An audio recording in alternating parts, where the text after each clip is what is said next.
Good afternoon. Welcome to the Channel Final Bell on the Rural Radio Network. I'm Alex Makovica.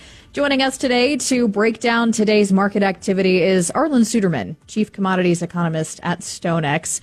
Arlan, today we will break down a number of things that you are watching in the market trade, but just a quick recap on the grains today. Corn trading unchanged to as much as 6.5 lower. Beans about 2 to 4 pennies of unchanged, and wheat just about a penny of unchanged for the Chicago pit.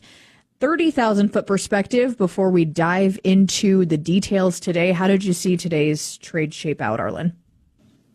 Well, I think it was mostly technical in nature. We say following chart signals. We did get a little bit of support overnight from indications that relations are thawing just a bit between the United States and China as they're going to start trade talks this weekend in Switzerland. But that broke down pretty quickly during the day session. And then my focus started shifting to the corn market. The July corn market testing that support around just above 450 on the July chart, breaking through it at the end of the day. That's not a good signal. We need to see a quick recovery in that. We've got a triple bottom on the charts. Triple bottoms fail more than they hold. So if this one's going to hold and build a base, we're going to need to see a very quick recovery here as we get into tomorrow's trade. Mm-hmm. I'd love for you to expand more on that July contract, why specifically it's something that you watch, and what you mean by some of those terms that you're using for producers out there.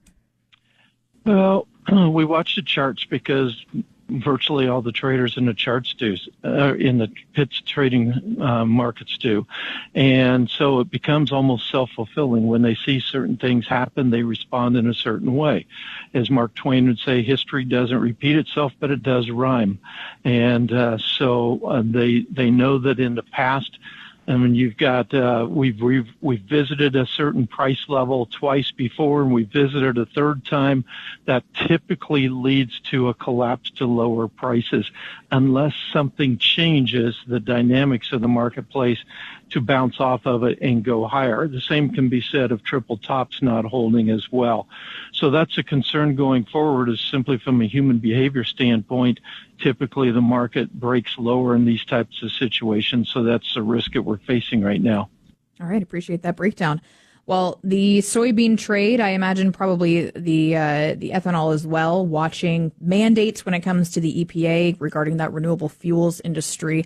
Is there any news on that front? If so, when might we hear some developments when it comes to those decisions, Arlan? That's a good question. We do expect to hear from the EPA regarding the biomass diesel production mandate.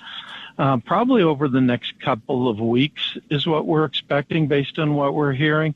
But we're not optimistic that we'll hear about the tax credits at that point. The 45Z tax credits, we're not optimistic that we'll hear about the small refinery exemptions at that point. We could, but we're less optimistic about that. But I think the biomass diesel production mandates, just to know what the Trump administration is going to support, would be vital for bringing back our demand for soybean crush, which has been cut virtually in half since January when we lost clarity on that. And so that's something that particularly soy oil and soybean traders are watching very closely. We do expect to eventually get support for E15 year round. That may take a little bit longer, but overall, I think getting some clarity on our biofuel policy from the Trump administration is critical for supporting these grain and oilseed markets. I want to take this to the local level. A lot of crush capacity coming online to Nebraska. Is that something that those producers should be concerned about? If so, what do they look for, Arlan? Yeah, when we talk about crush capacity, we've expanded it around much of the Midwest over the last few years, building up for an anticipated biofuel program, biomass diesel, as well as sustainable aviation fuel. And then when the Biden administration failed to provide clarity on that, on the new mandated levels and on the tax credit program before leaving office in January, that left it up to the Trump administration.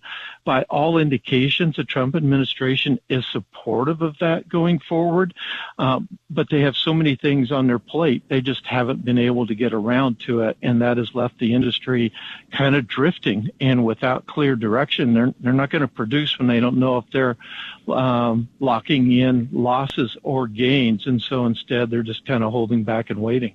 Sure. All right, let's look at the global picture. We have not done that yet. Very dry in some of China's major growing regions. As of right now, is that something weighing in on the trade? Do you foresee that potentially being a challenge if they don't catch some rains? I think it's something the trade is watching. I don't think it's a market factor yet. We've seen some particularly dry weather in portions of the North China Plain, which could curtail wheat production in that area. It could also be a problem for establishing corn and soybean crops in that area as well. It's something we're keeping an eye on. I wouldn't call it a significant factor yet, but it does have the potential to turn into a significant factor if the pattern continues. Sure. All right. In this first half, Arlan, I still want to touch on the statement from the feds today. What were some of the highlights from that announcement that you are taking away from that? Well, I think the highlights are coming from the Fed Chair Jerome Powell's conversations with the press, and he's basically saying that they don't have enough data to give any change in policy at this point, but they do see higher inflation risks and risks to the economy if the tariffs linger for longer. Okay, Arlan, let's put a pin in this conversation. We will be back after the break discussing things like lower livestock trade today, especially concerns potentially around consumer demand. And we'll get your thoughts, Arlan, on the energy trade and what that complex is looking at. All that and more coming up in the second half of the Channel Final Bell, brought to you by Channel Seed and your local Channel Seed Pro. Do remember, trading of futures and options involves risk of loss and may not be suitable to all investors. Arlan Suderman of StoneX joining us right after the break. Hey Nebraska, this is Austin Merge, your local technical agronomist from Fall City with the new Channel Seed brand. With the 2025 growing season upon us, let's talk about the impressive performance you can expect with the Channel brand products. Regional conditions always play a huge role in performance potential, and this season will be no exception. Despite these potential challenges, Channel brand products have shown excellent emergence and very strong early season vigor to get your crop off to an excellent start, helping farmers to overcome those variable conditions of a Nebraska spring. Our corn stood out in 2024 as we saw great performance from Channel products like 20970 Tricepta Rib, 21111 Double Pro Rib, and 21478 Drought Guard Double Pro Rib. Visit channel.com or see your local seed pro to see how we can help you rise to the challenge in your fields in 2025. RVN. Good afternoon. Welcome back to the Channel Final Bell on the Rural Radio Network. I'm Alex Makovica. Today we're joined by Arlan Suderman, Chief Commodities Economist at StoneX, to break down today's market activity. We were touching on a few things in the first half, specifically when it comes to trade negotiations, dryness in China, regards to renewable fuels and mandates coming out from the EPA. The second half, let's start it off. You were sharing in break that you are certainly focused on the energy trade. What specifically is standing out in your mind, and why is that important? Well, the price of crude oil goes directly to demand for biofuels. And so that needs to be a concern that we pay attention to and we watch. We've seen crude oil prices now put a double bottom on the charts, just above $55. And will that hold? Will we rally and then come back and test it again? OPEC has said that it's going to increase production this month by 411,000 barrels per day.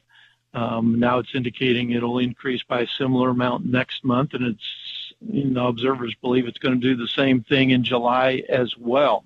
So it's continually increased production, trying to punish some of its members with lower prices who have been cheating on the production quotas.